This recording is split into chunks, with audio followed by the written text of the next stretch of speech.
আসসালামু আলাইকুম বন্ধুরা, সাইনা কিচেনে সকলকে সালাম জানাই, আমার ছোটদের দোয়া জানাই। আজকে মোমোর জন্য এখানে আমি ময়দা মেখে নিয়েছি। মোমোতে শুধু লবণ আর পানি দিয়ে মেখে নিয়েছি। মোমোর পুরের জন্য নিয়েছি এখানে বাঁধাকপি কুচি, পেঁয়াজ কুচি, গাজর কুচি, রসুন কুচি, আদা কুচি, লঙ্কা কুচি, ভিনিগার, সয়া সস, গরম মশলা গুঁড়ো। এখানে মোমোর চাটনির জন্য নিয়েছি টমেটো, আদা আর রসুনের কোয়া, কাঁচা লঙ্কা। এবার আমরা মোমোর পুরটা তৈরি করে নেব। এতে দেবো পেঁয়াজ কুচি, আদা কুচি, রসুন কুচি, এবারে দেব গাজর কুচি, এবারে বাঁধাকপি কুচিগুলো দিয়ে এবারে এটাকে ভালো করে ভেজে নেব। এবার এতে দেব সামান্য লবণ, এতে দেব গোলমরিচ গুঁড়ো, এবার দেব ভিনিগার আর দেব সয়া সস।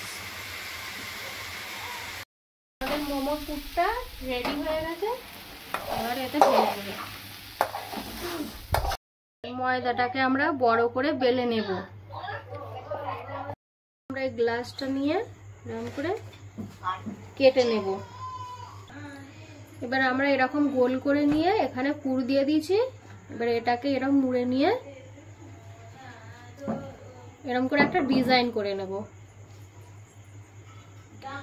আমাদের মোমোর একটা ডিজাইন হয়ে গেছে, এরকম করে সবগুলো করে নেব।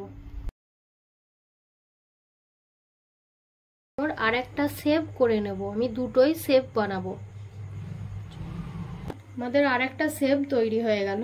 এবারে আমি পানিটাতে চাটনির জন্য টমেটোগুলো আর এগুলো সিদ্ধ করে নেব চাটনির জন্য। এবার আমি মোমো তৈরি করার জন্য এখানে একটা ঝাড়ু নিয়েছি, এতে একটু তেল মাখিয়ে নেব। তেল মাখিয়ে নিয়ে এটা এতে বসিয়ে দেব। এবার এটা আমাদের গরম হয়ে গেছে, পানিটা ফুটে গেছে। এবার একটা করে মোমো এতে বসিয়ে দেব, চাপা দিয়ে দেবো। এবার এটা আমাদের মোমোটা তৈরি হয়ে গেছে। এবারে নামিয়ে নেব।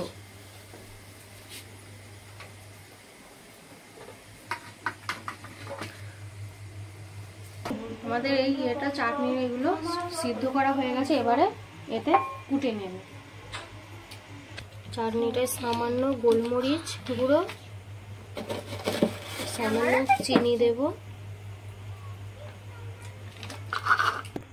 আমাদের মোমোর রেসিপি আর চাটনি রেডি হয়ে গেছে।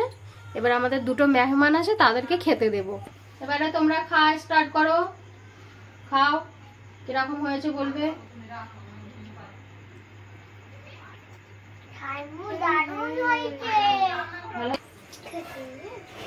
আমাদের এই রেসিপিটা ভালো লাগলে প্লিজ সাবস্ক্রাইব, কমেন্ট, লাইক করে দেবেন। আপনারা সবাই ভালো থাকবেন, সুস্থ থাকবেন। আসসালামু আলাইকুম।